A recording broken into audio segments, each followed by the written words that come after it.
Good day, my fellow Warhammer 40k nerds. This Rogue Trader video serves as a single consolidated source for all the features and abilities you can expect to obtain for character levels 1 through 15. So please make sure that you like, share and subscribe, and let's get nerdy.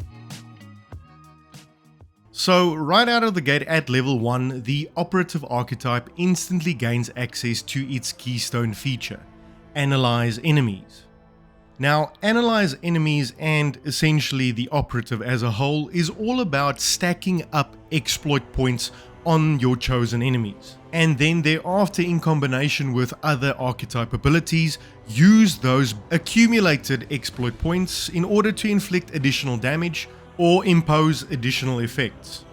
When activating the Analyze Enemies ability, the affected enemies within your line of sight gains 1 stack, and if your operative were to attack that enemy, it also deals additional damage, equal to 10% for each and every stack of exploit on that enemy, plus a percentage calculated by 5 times your perception bonus. Moving on to the generic archetype abilities, we can see that through its 15 level progression tree, the Operative class gains access to 3 different archetype abilities.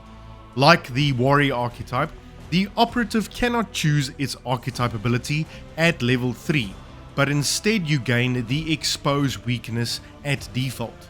Whereas at both levels 7 and 12, you are free to pick up one of the remaining 5 archetype abilities, being Precise Strike, Joint Analysis, Sniping Shot, Intimidation, and Tactical Knowledge.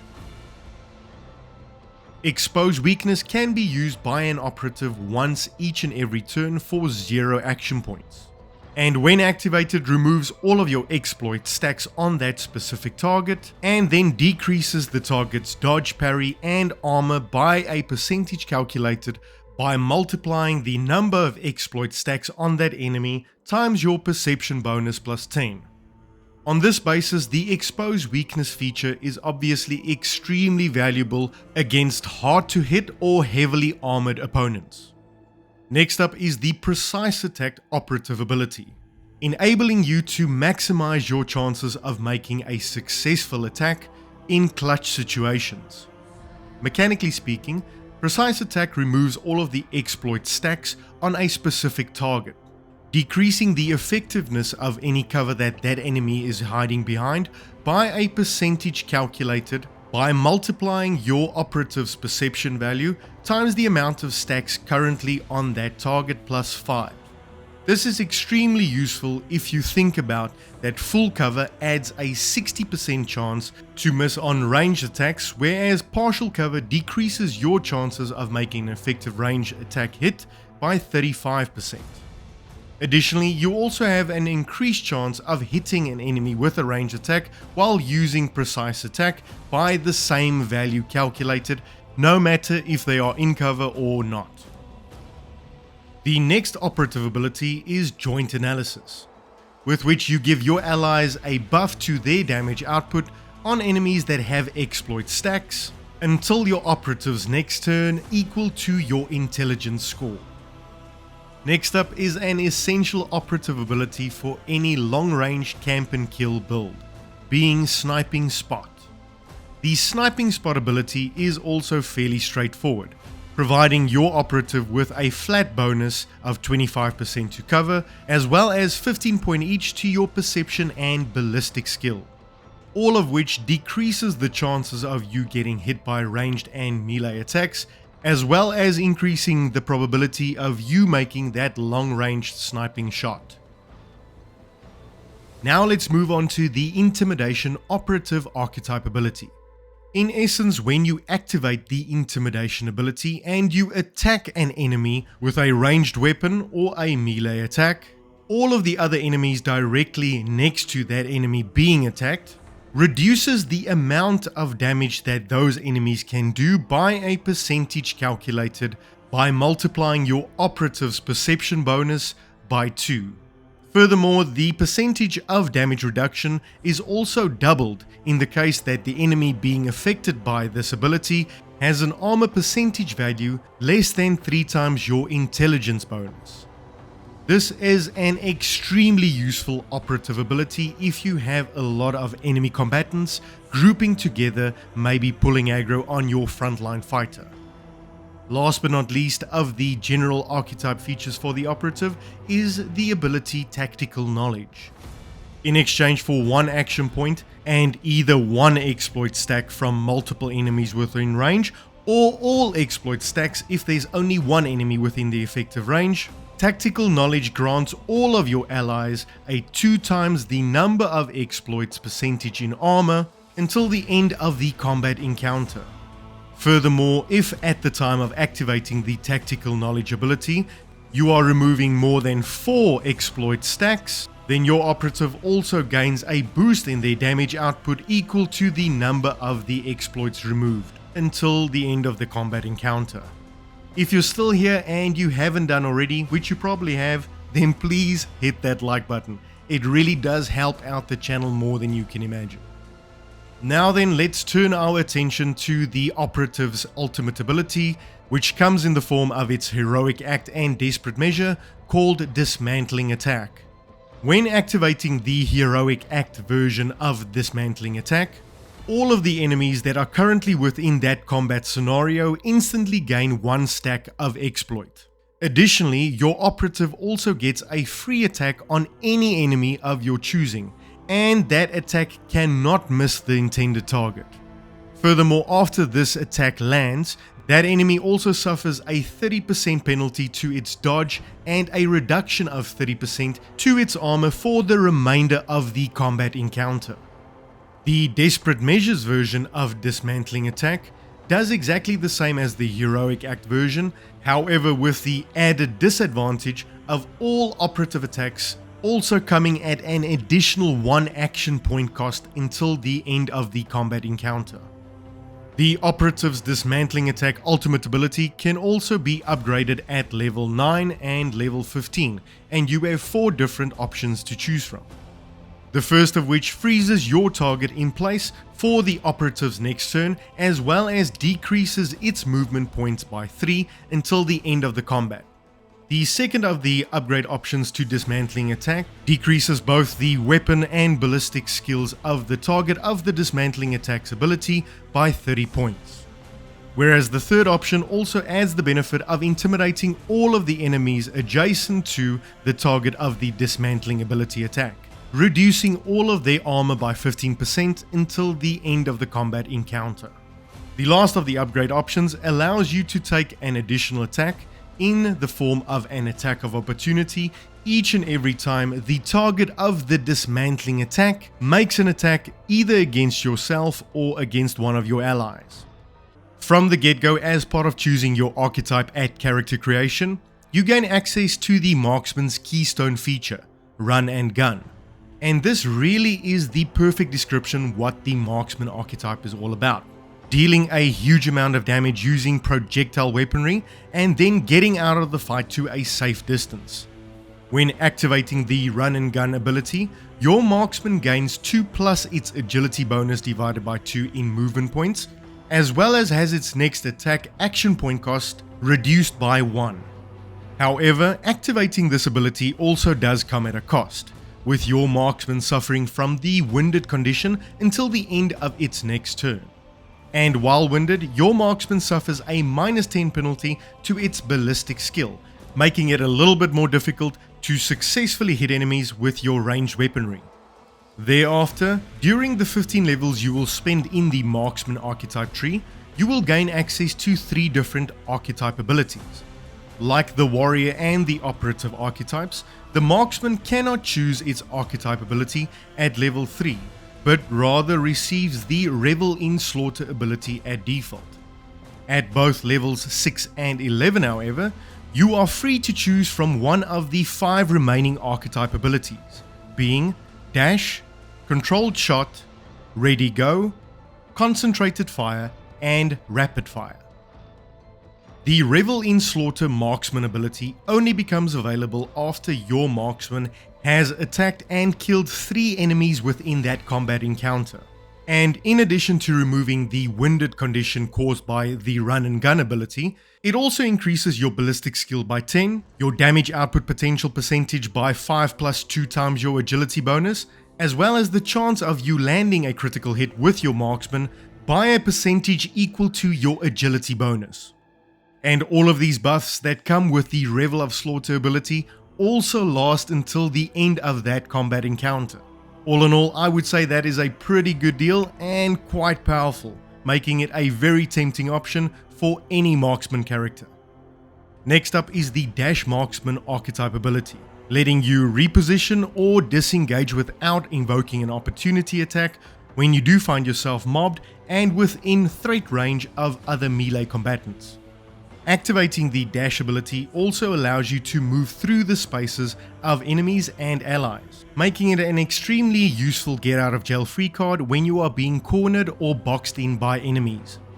The Ready Go Marksman ability is the Rogue Trader equivalent of getting a shot of adrenaline in the heart, and by sacrificing all of your action points and movement points at the time of activating Ready Go, you gain an instant 30% bump to your cover efficiency, meaning that full cover becomes 90% effective and partial cover 65% effective for that combat round. Furthermore, the next time your marksman activates its run and gun ability is when that adrenaline really starts to kick in, restoring all of your movement and action points as well as granting you one additional action point for that turn. It also resets all of the marksman abilities currently on a cooldown timer. Next up, if you think Spray and Pray saves the day, then the Concentrated Fire Marksman ability is the one for you, increasing your marksman's damage output potential equal to a percentage of 50 plus 10 times your ballistic bonus divided by the total amount of enemies within the area of your burst fire's attack. But wait, there's more. It also adds a dodge penetration bonus equal to a percentage of 10 divided by 2 times your ballistic bonus. Suffice to say that this can be a devastating attack if it lands, even though the damage is spread out somewhat over multiple enemy combatants. You are definitely going to want to make sure that your clip is full of ammo for the next one, with the Rapid Fire Marksman ability, which effectively doubles the rate of fire for your bolt rifle weapon. With the downside, however, that each and every projectile fired follows a random trajectory, which I'm not 100% sure what that means, but it sounds quite chaotic. Before we move on to the ultimate abilities, if you're still here, then there's a chance that you are getting some value out of this. If you are, please give me a like on this video, as it does help out more than you can imagine. Right then, at level 4, your marksman will gain access to its ultimate ability in Military Excellence. And boy is it a doozy, granting your marksman 2 additional attacks for that turn, or a number of attacks equal to the rate of fire of the weapon, which uses the least amount of action points on your person. Further, the attacks gained in this way also do not consume action points when used, and the first attack made against a new enemy when the Military Excellence Heroic Act is active also deals critical damage, as well as has the marksman immediately reload their current weapon. And to clarify, that is the first attack on each enemy within that turn. The Desperate Measures version of Military Excellence, on the other hand, also comes with the downside of reducing your marksman's action points by 1 until the end of that combat encounter. During the 15 levels that you will spend within the Marksman tree, you will have 2 opportunities to upgrade your Military Excellence ultimate ability at levels 9 and 15. And as before with the other archetypes, you will have 4 different upgrades to choose from. The first of which grants you an additional 4 movement points until the end of your next turn when activating Military Excellence. The second increases your marksman's fire rate by a total of 30% until the end of that combat encounter. The third of which decreases your enemy target's dodge ability by 20%, as well as increases your marksman's range penetration by 2 until the end of that combat. The last upgrade option is another one for all of the spray and prayers out there. increasing the number of damage dealt by your marksman equal to the number of opponents within the area of effect attack line, and lasts until the end of your turn. And there you have it, a quick look at the Marksman Archetype. Certainly a very interesting class and one I look forward to playing personally. And that's going to do it for all of the beginner classes level 1 through 15. Next, I will be diving into all of the tier 2 classes or specialization classes within Rogue Trader, as well as some details on how you can get your hands on a copy of Rogue Trader on launch day, so please stay tuned for that. If you liked the video, please let me know in the comments down below, along with any questions you might have. And if you have seen a couple of the Gaming Analytics channel videos by now, why not become a subscriber? But whether you do or you don't, do me one favor. Stay nerdy. The Warrior class has access to 6 different abilities, 3 of which are obtained within the 15 Warrior levels. At level 3, all Warriors gain the Endure ability, and thereafter at level 6 and 11, you are free to choose from any of the 5 remaining class features, namely Sworn Enemy, Reckless Strike, Forceful Strike, Taunting Scream, and Breakthrough. And of course, each and every playable archetype also gets a Keystone ability at level 1, with the Warrior's Keystone Archetype ability being Charge.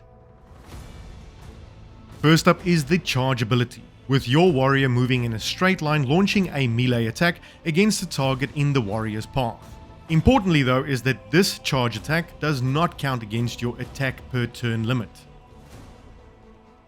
Next up is the Endure Archetype feature, which in essence grants your warrior a 1-turn reduction to all incoming damage, as well as a buffer of temporary wounds that are consumed first before your warrior takes actual wounds and debuffs because of those wounds in combat.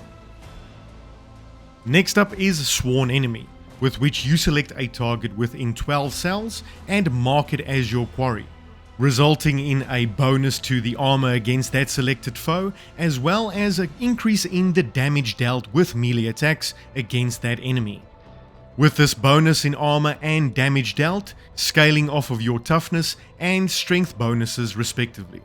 As an added little benefit, your warrior will also gain 1 action point if attacked by that target within that turn. Next up is the Reckless Strike archetype feature, giving your warrior yet another boost to its melee capabilities. When activating the Reckless Strike ability, your next attack gains armor penetration, a boost in damage, as well as reducing your target's parry capability. The downside, however, of the Reckless Strike ability is if you miss, that enemy gets an immediate attack against you. The next Warrior Archetype specific ability is Forceful Strike, which on a successful hit pushes your target back a number of cells equal to 1 plus your strength bonus divided by 2. Next up for the warrior is Taunting Scream, which in essence aggroes all of the enemies within a specific area who fail a willpower test to focus fire only on you, in essence pulling aggro. Taunting Scream is a super useful ability in combination with the Endure archetype feature, drawing the attention and attacks of your enemies onto your warrior character with a high probability of most of those attacks not affecting a huge amount of damage.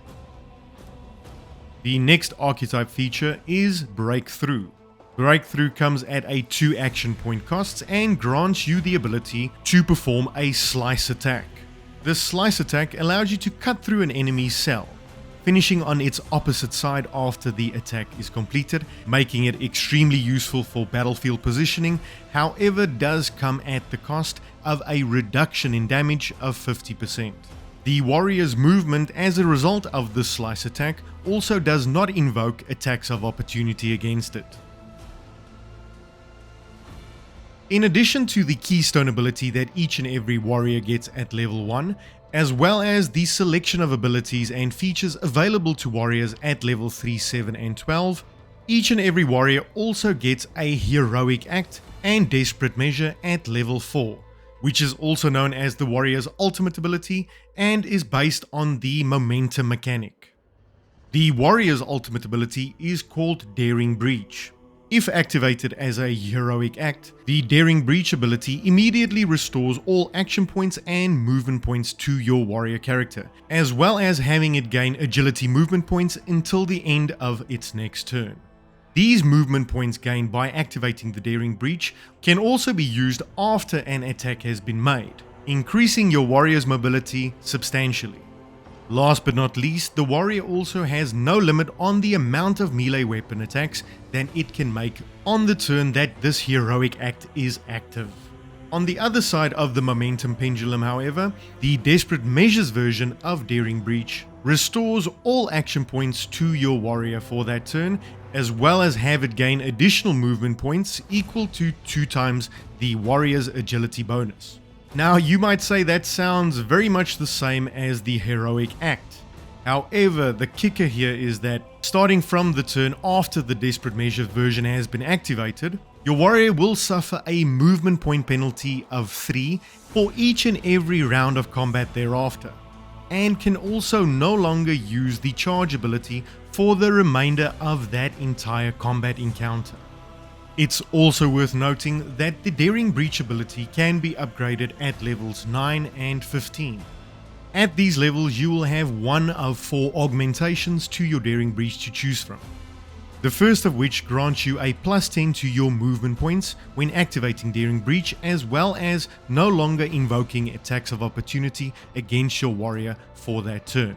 Whereas the second option has you gain 4 movement points for each kill made on that turn, as well as enabling your warrior to use its movement points after using abilities within that turn. The third of the upgrade options allows your warrior for a single turn to become the priority target for each and every enemy that you attack successfully. In addition to this, it also grants your warrior a 20% parry and +2 deflection bonus until the end of the combat encounter. Unfortunately, the final upgrade option for Daring Breach appears to have a slight issue at the moment. However, suffice to say that it appears that it will be boosting your attack damage output for a single turn. When you select the Officer Archetype during character creation, you will instantly gain access to its Keystone feature, namely Voice of Command. With the Voice of Command ability, you inspire an ally of your choosing within a 16-cell radius, increasing their characteristic statistics by 5+2 times your Officer's Fellowship bonus, as well as removing the range limitation for the targeted ally when using any of your other Officer abilities. Thereafter, the Officer Archetype has access to 6 different class-specific abilities, of which only 3 can be selected at levels 3, 7, and 12. And these are Get Back in the Fight, Air of Authority, Move, Break the Ranks, To Me, and Take Aim. Using the Get Back in the Fight Officer ability instantly removes one of 4 status effects from your allied character, being the Burn, Bleed, Toxin, and Stun status effects. Additionally, if your ally is currently under the Voice of Command effect, they also gain temporary wounds equal to 2 times your officer's willpower bonus, which is a fantastic option for all frontline fighters or those pulling aggro and taking a lot of enemy attacks. When using the Air of Authority officer ability, it raises your targeted ally's resolve equal to your officer's resolve, which means for the cost of a single action point, you can double or even triple the speed with which your ally accumulates momentum, enabling them to get off their most powerful class heroic action ability. Furthermore, if this ally is under the influence of the Voice of Command ability at the time of applying the Air of Authority effects, that ally also starts its next turn with an additional action point. The Move Officer Archetype ability is all about mobility, granting an ally of your choosing movement points equal to your Officer's Fellowship bonus.